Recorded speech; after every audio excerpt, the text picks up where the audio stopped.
তো পয়লা বৈশাখে এই যে ভোটটা কাস্টমার খুবই কম। ইলিশ মাছ। Hello guys, welcome back to another new blog video. সবার প্রথমে আপনাদেরকে নববর্ষের শুভেচ্ছা জানাচ্ছি, শুভ নববর্ষ। তো আজকে আপনাদেরকে এই ব্লগে দেখাবো যে নববর্ষে বাঙালিদের প্রিয় খাবার হচ্ছে ইলিশ মাছ। তো রংপুরের সবথেকে বড় বাজার হচ্ছে আপনার পৌর বাজার, এবং সেই বাজারে ইলিশ মাছের দাম কেমন, মানুষের হাকডাক কেমন, সব কিছু থাকছে আজকের ভিডিওতে। তো চলুন।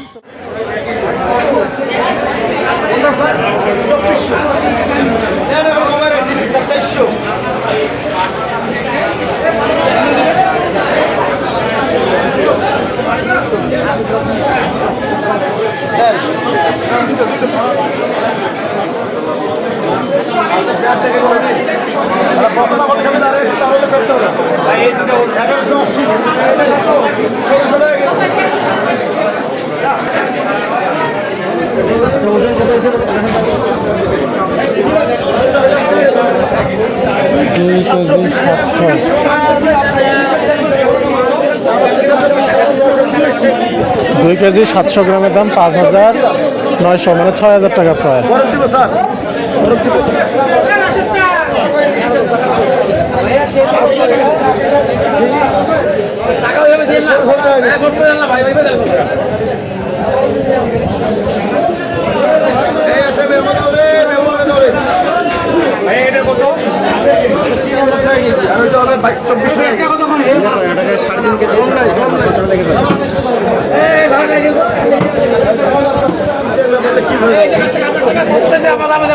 প্রচুর মাছ, ইলিশ মাছের দাম মার্কেটে। তো পয়লা বৈশাখেও বাজার মনিটরিংয়ের দরকার আছে আর কি। কেনা কত, বিক্রি কত, মেমো দেখানো উচিত, মনিটরিংয়ের দরকার আছে, বিশেষ করে এই 2 দিনে পয়লা বৈশাখ উপলক্ষে।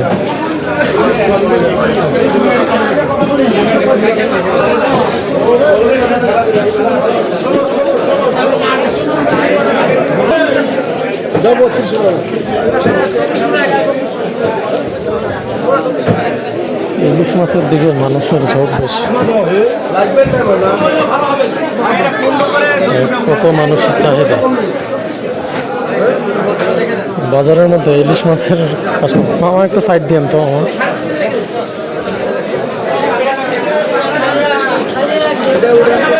তো এই 2 দিনে আপনার বাজার মনিটরিংয়ের প্রচুর দরকার, কারণ ইলিশ মাছের দাম প্রচুর বাজারে 2500-2600 টাকা কেজি বলতেছে। পদ্মার ইলিশ, আল্লাহ জানে কোথাকার ইলিশ।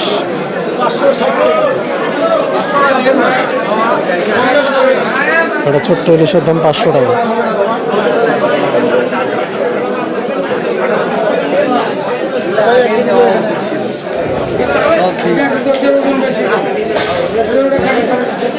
বাজার পুরো ফাঁকা, মানে অন্যান্য মাছের দোকানগুলো আপনাদেরকে যদি দেখায়, অন্যান্য মাছের দোকানগুলো একদমই ফাঁকা। ইলিশ মাছের কাস্টমার প্রচুর, যেহেতু পরশুদিন পয়লা বৈশাখ, এই কারণে।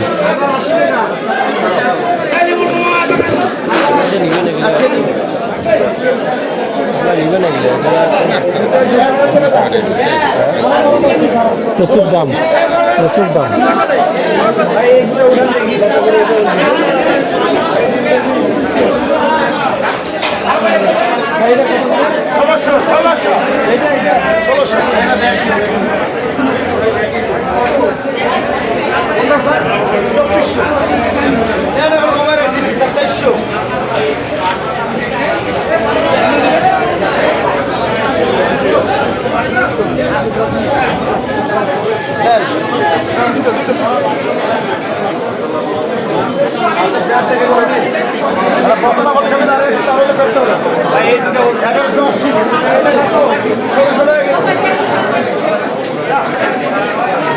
কিন্তু মানুষ শুটকির ভর্তা খায়, শুটকির দোকানগুলো দেখায়।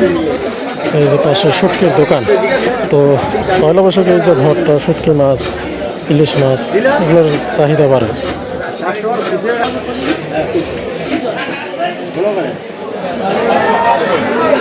তো অন্যান্য মাছের দোকানগুলো কিন্তু একদম ফাঁকা, কাস্টমার খুবই কম। ইলিশ মাছেই সব কাস্টমার।